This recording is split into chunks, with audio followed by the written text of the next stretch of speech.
adik-adik yang dikasihi Tuhan. Pada hari ini kita kembali di dalam IHMTA. Adik-adik sungguh bersuka cita loh kakak hari ini bisa bertemu kembali bersama adik-adik semua. Nah adik-adik, kakak dengar-dengar nih, adik-adik sudah selesai ujian ya? Wah, pasti seneng ya, nilainya bagus-bagus pasti ya. Atau ada yang belum ujian? Wah, kalau yang belum tetap semangat ya, tetap rajin belajar supaya nilainya bagus, yang naik kelas bisa naik kelas dengan ranking. Wah, pasti seneng ya. Nah, adik-adik, sekarang mari kita mulai ibadah ini. Kita bangkit berdiri, kita mau pujikan hari ini, harinya Tuhan.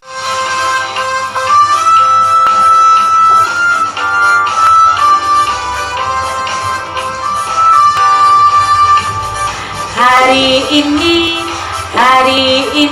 harinya Tuhan, harinya Tuhan. Mari kita bersukaria, bersukaria. Hari ini harinya Tuhan, mari kita bersukaria. Hari ini harinya Tuhan. Hari ini harinya Tuhan, harinya Tuhan. Mari kita bersukaria, bersukaria. Hari ini harinya Tuhan, mari kita bersukaria. Hari ini harinya Tuhan. Yeay, nah adik-adik sekarang adik-adik tetap berdiri nih ya. Yuk kita lipat tangannya, tutup mata, kita mau berdoa dulu. Tuhan Yesus, terima kasih untuk pagi yang indah ini Bapa, sehingga kami anak-anak-Mu dapat beribadah bersama Bapa dengan keadaan sehat dan penuh sukacita.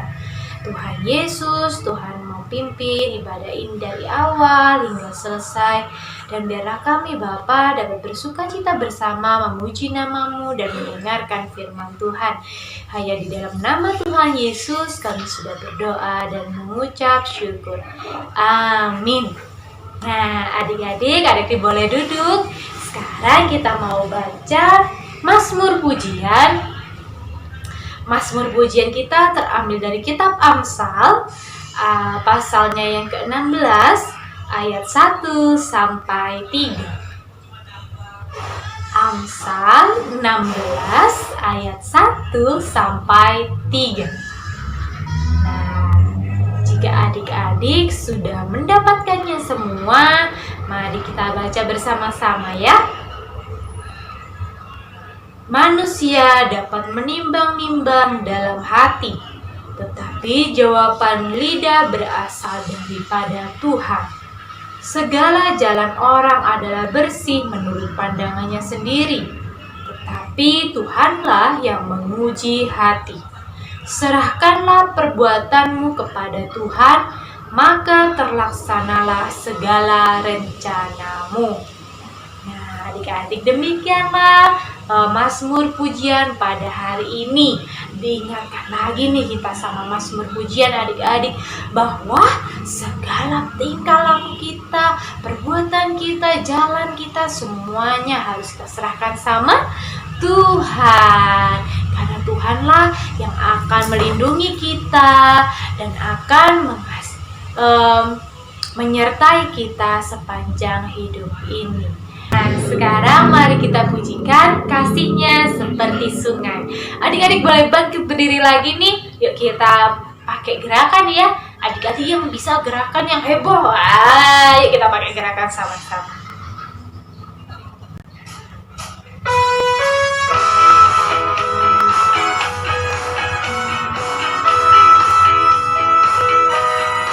Kasihnya seperti sungai, kasihnya seperti sungai, kasihnya seperti sungai.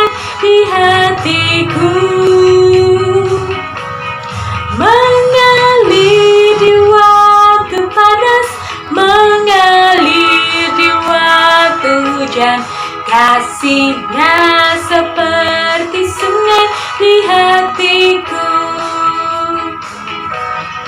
kasih-Nya seperti sungai, kasih-Nya seperti sungai, kasih-Nya seperti sungai di hatiku, mengalir di waktu panas, mengalir di waktu hujan. Kasih-Nya seperti sungai di hatiku. Nah, adik-adik, sekarang mari kita mendengarkan firman Tuhan. Adik-adik sudah siap? Sudah ya, kita siapkan Alkitabnya, kita siapkan hati kita dan telinga kita. Kita akan mendengarkan firman Tuhan bersama Kak Bernadette. Shalom adik-adik, sebelum kita bersama-sama akan membaca Alkitab kita pada hari ini, mari bersama-sama kita akan berdoa. Bapa Surga, terima kasih untuk kesempatan pada pagi ini. Kami bersama-sama akan belajar tentang firman Tuhan. Bapa, kami sungguh mohon nikmat yang hanya daripadamu Tuhan, agar kami boleh mengerti dengan sungguh-sungguh, boleh mengenal Tuhan Yesus secara pribadi. Terima kasih Tuhan Yesus, amin. Bacaan kita akan diambil dari Kitab Perjanjian Baru, yaitu dari Kisah Para Rasul 19 ayat 1 sampai 12.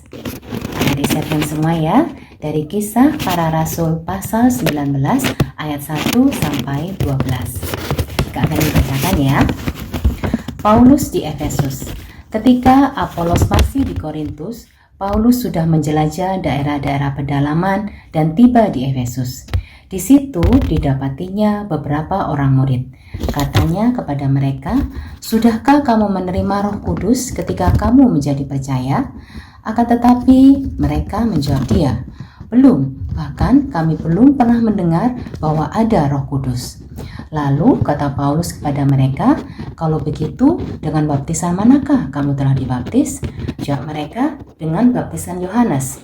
Kata Paulus, "Baptisan Yohanes adalah pembaptisan orang yang telah bertobat."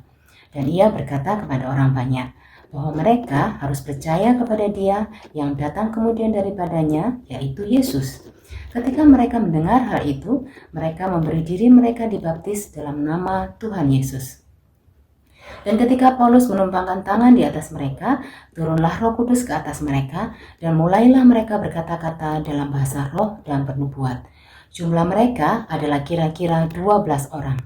Selama 3 bulan, Paulus mengunjungi rumah ibadah di situ dan mengajar dengan berani. Oleh pemberitaannya, ia berusaha meyakinkan mereka tentang kerajaan Allah. Tetapi ada beberapa orang yang tegar hatinya. Mereka tidak mau diyakinkan, malahan mengumpat jalan Tuhan di depan orang banyak. Karena itu, Paulus meninggalkan mereka dan memisahkan murid-muridnya dari mereka dan setiap hari berbicara di ruang kuliah Tiranus.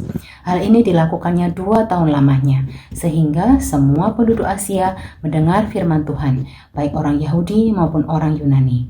Oleh Paulus, Allah mengadakan mujizat-mujizat yang luar biasa.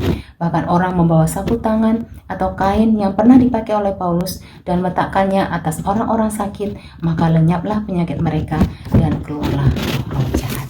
Ya, demikian bacaan kitab kita pada hari ini. Adik-adik, bacaan kita tadi bercerita tentang Rasul Paulus yang mampu melakukan mujizat menyembuhkan orang sakit.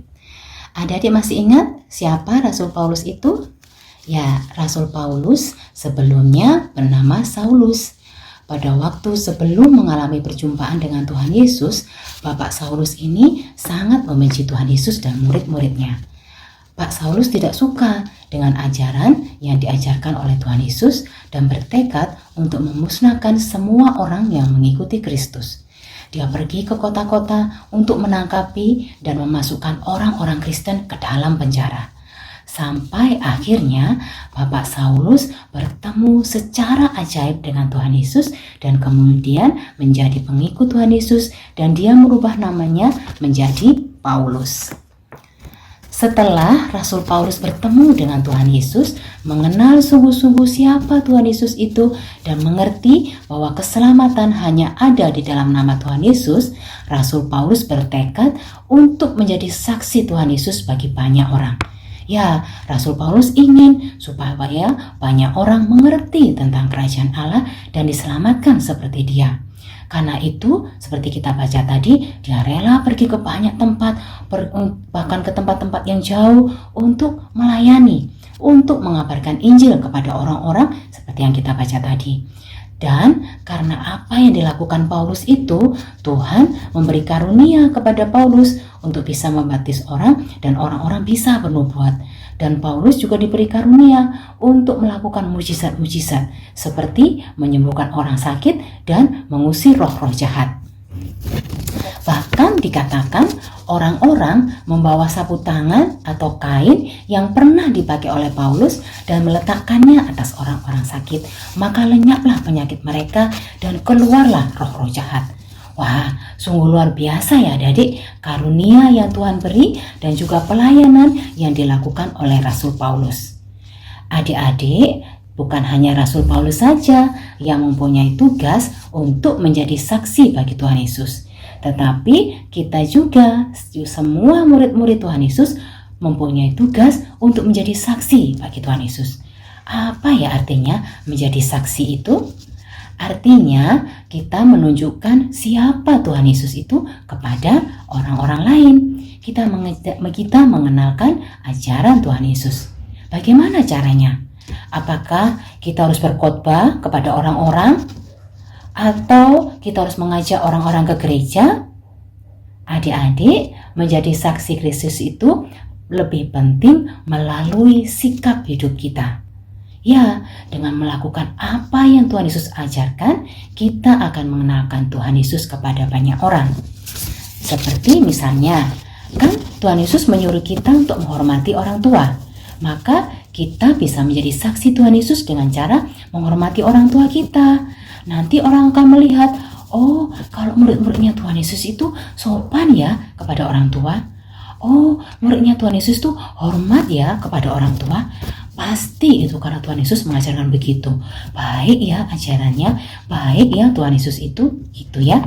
Atau kan Tuhan Yesus juga menyuruh kita untuk selalu mengucap syukur ya. Nah, makanya kalau kita mau berdoa, kalau kita mau makan gitu, kita harus selalu berdoa, mengucap syukur terlebih dahulu. Meskipun mungkin kita makannya di tempat umum ya, misalnya di warung atau di restoran. Ya kita tetap harus berdoa, mengucap syukur dulu kepada Tuhan. Tapi kalau kita nggak mau karena malu gitu, nanti orang mikir, loh ini anaknya Tuhan Yesus itu tidak mengerti ya harus mengucap syukur dulu, tidak mengerti ya kalau harus berdoa dulu. Wah, nggak bagus kan ya?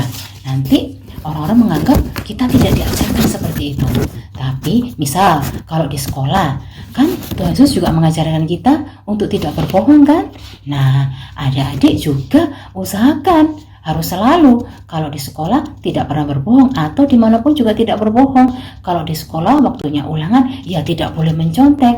Nanti orang akan lihat, oh muridnya Tuhan Yesus itu jujur-jujur ya, nggak suka mencontek ya. Wah baik ya, gitu ya. Nah kalau dengan begitu Tuhan Yesus akan dimuliakan. Beda kalau misalnya gini, kita kalau ulangan suka nyontek, nanti orang bilang, oh muridnya Tuhan Yesus suka nyontek ya ternyata, gitu ya, diajarkan begitu ya. Nah itu nanti mempermalukan Tuhan ya adik-adik ya. Juga kalau misalnya ada orang yang mengejek kita, menyakiti kita, Tuhan Yesus bilang bagaimana? Iya, kita harus mengampuni, kita tidak boleh membalas. Bahkan Tuhan Yesus menyuruh kita mendoakan, gitu ya. Nanti orang akan lihat, wah baik sekali ya, orang-orang Kristen tuh disuruh begitu ya sama Tuhannya ya. Nah, adik-adik, di dalam Alkitab disebutkan bahwa murid-murid Tuhan Yesus adalah surat Kristus yang terbuka. Artinya, orang akan mengenal siapa Tuhan Yesus itu melalui tutur kata, tindakan, dan sikap murid-muridnya. Siapa murid-murid Tuhan Yesus? Kakak, adik-adik, dan semua orang yang menyebut dirinya sebagai murid Tuhan Yesus. Mereka semua punya kewajiban untuk menyatakan Kristus di dalam kehidupan mereka. Nah, adik-adik, kita semua adalah surat-surat Kristus yang terbuka. Selamat menjadi surat Kristus yang terbuka. Marilah kita senantiasa menjaga tutur kata, tindakan, dan sikap-sikap kita supaya Tuhan Yesus senantiasa dimuliakan. Nah, adik-adik, sekarang saatnya kita akan berdoa syafaat. Mari kita berdoa. Bapa Surga, kami mengucap syukur jika kami sudah boleh mendengar tentang firman Tuhan. Kiranya Tuhan menolong kami untuk boleh melakukannya dalam kehidupan kami sehari-hari. Kami juga berdoa Tuhan, kami mengucap syukur jika kami sudah boleh menyelesaikan studi kami saat ini Tuhan, dan kami menunggu untuk hasil rapot kami. Kiranya Tuhan menolong agar kami boleh mendapatkan nilai yang baik ya Tuhan, dan kami boleh naik ke jenjang berikutnya dan boleh mengikuti pelajaran dengan baik. Bapa, kami juga berdoa bagi orang tua kami masing-masing. Kiranya Tuhan senantiasa memberikan kesehatan, kekuatan, memberkati mereka sehingga mereka senantiasa boleh mencukupkan kebutuhan kami setiap hari. Kami juga berdoa kiranya Tuhan juga menyembuhkan teman-teman kami yang mungkin saat ini sedang dalam kelemahan tubuh. Terima kasih Tuhan Yesus. Kami berdoa di dalam nama Tuhan Yesus Kristus. Amin. Gimana firman Tuhan hari ini? Adik-adik siap melaksanakannya? Wah, luar biasa nih adik-adik PA, GPIB. Nah, yuk sekarang kita mau membawa persembahan kita untuk Tuhan. Adik-adik boleh disiapkan persembahannya. Nanti jangan lupa dimasukkan ke celengan ayamnya ya. Atau kalau celengannya sudah penuh nih Kak, nah adik-adik boleh titipkan ke papa mama untuk diserahkan di gereja.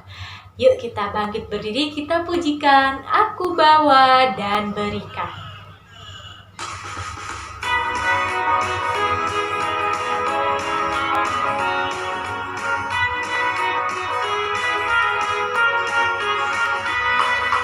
Aku bawa dan berikan persembahanku pada Yesus, pada Tuhan Juru Selamatku.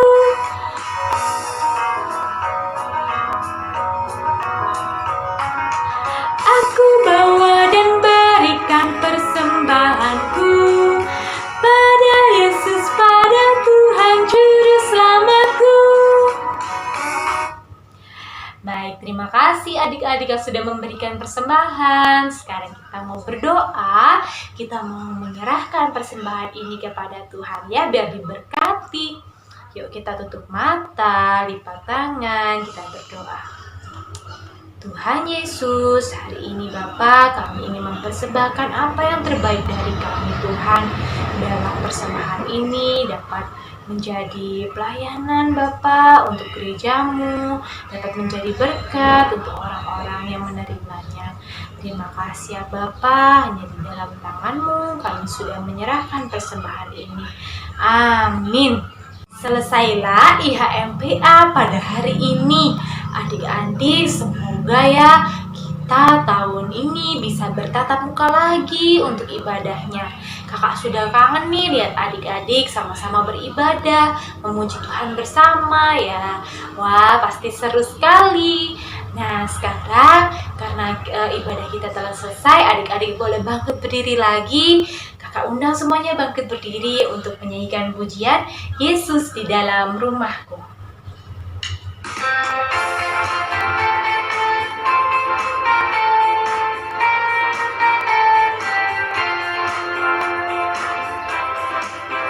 Yesus di dalam rumahku, senang-senanglah, senang-senanglah, senang-senanglah. Yesus di dalam rumahku, senang-senanglah, senang-senanglah.